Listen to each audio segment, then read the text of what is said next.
So let me ask you.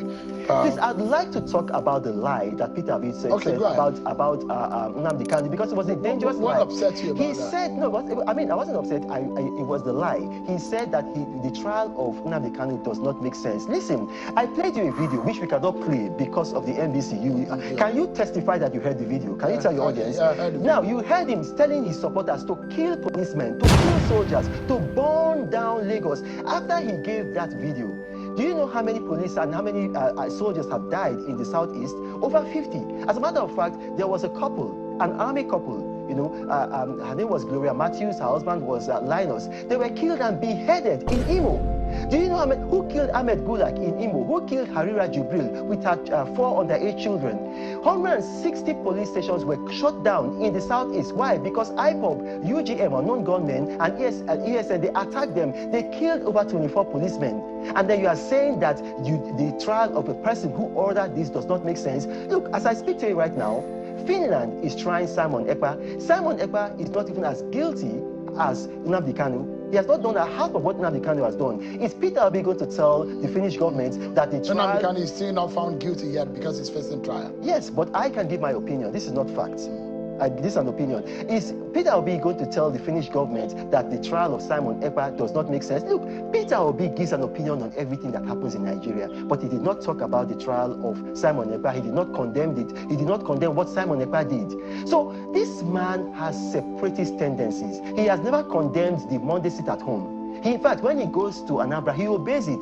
Look, if you are a policeman, if you are a soldier, is this the kind of commander-in-chief that you want to have? Somebody who says that a person who ordered the killing of your brothers in arms, his trial does not make sense?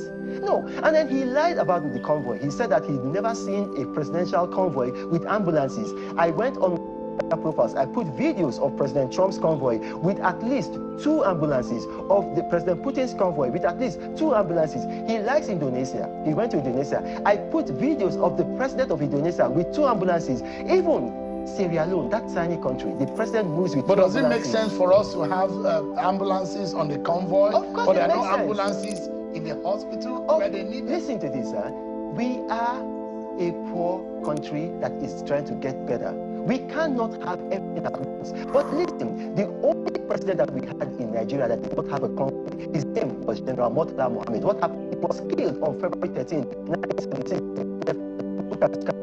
Now, the mistake that the people make is Buka just shot Murtala Mohammed and went away. No, when he shot Murtala Mohammed, he did Murtala Mohammed.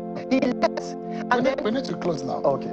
So you are going to pick Atiku Abubakar over Bola Tinubu in 2027? I'm going to pick Bola Tinubu, and I've said it there. If an election is being held today, and the candidates are Peter Obi, Waziri Atiku Abubakar, and President Bola Tinubu, not only will I vote for President Bola Tinubu, I will galvanize support. I will bring money from my own pocket, and I will campaign for Bola Tinubu, because he is doing what we in the People's Democratic Party said we are going to do. 4 things: devolve power from the federal to the local government, float the naira, remove fuel subsidy, and give student loans. Bola Tinubu is a transformational leader. Tinubu loses the election in 2027, what would you do?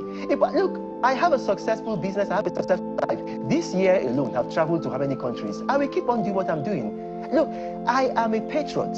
I came here from California because somebody was undermining my country.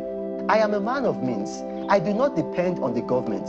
So if Bola Tinubu is no longer president and another person is president, if the president is not doing what I believe that he ought to be doing, just as I fought Buhari, I will fight that person. All right. Reno Mokri is an author and a former presidential aide. Thank you so much. Reno Mokri. How can you defend Tinubu and not sound stupid? I don't know.